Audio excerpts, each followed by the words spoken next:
Bugünüm şeyle man. Bugünüm şeyle. Bugünüm şeyle man. Bugünüm şeyle. Yeah.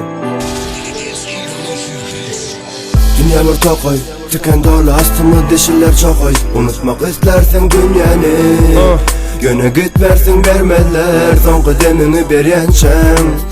Dünya bir tokoy, tüken dolu astımı dişiller çokoy.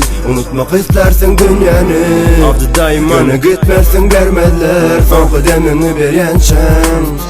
Kimilek üstünde gada vatan, benim yürekten gelen sağda vatan. Glamurum diskoda üstünde darvalı gısya. Kiminge gongşte dermanı pulu yok demi gısya. Köçemde oğlancık soğuktan egin gısya. Gözümde nemeler var seyretsem. Kızık derlem ona şu vat pulun bilen icebergleri eretsem. Seni olsa yine kıynen yan üstünü kırletsem. Topla pullanı topla, sen ölüm yok geldi ömrün sonunda. Hakikat ağır bu boynunda, inanmak kıyın geliyor yönü boyunda. Topla pullanı topla, sen ölüm yok geldi ömrün sonunda. Hakikat ağır bu boynunda, inanmak kıyın geliyor yönü boyunda.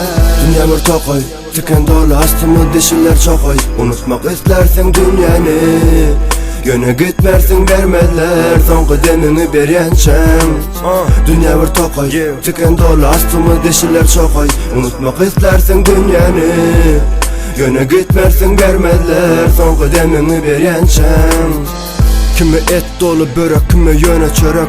Bir gün durup kalan yürek, her kimin bedeninde. Bu dünyada bir sevgi var, olum enelerde. Hasrat kaları gidenlerde, bak neme kaldı toprağa singenlerden. Pullam sevgi isteyen köçede gezenlerden. Bugün mende şeyle ağırmış hakikat isle gülya zeyren. Topla pullanı topla, sen ölüm yok geldi ömrün sonunda. Hakikat ağır bu boynunda, inanmak kıyın geliyor yönü boyunda. Topla pullanı topla, sen ölüm yok geldi ömrün sonunda.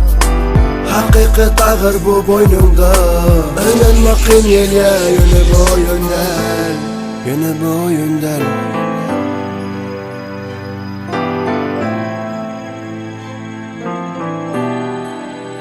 Bugünüm şeyle man.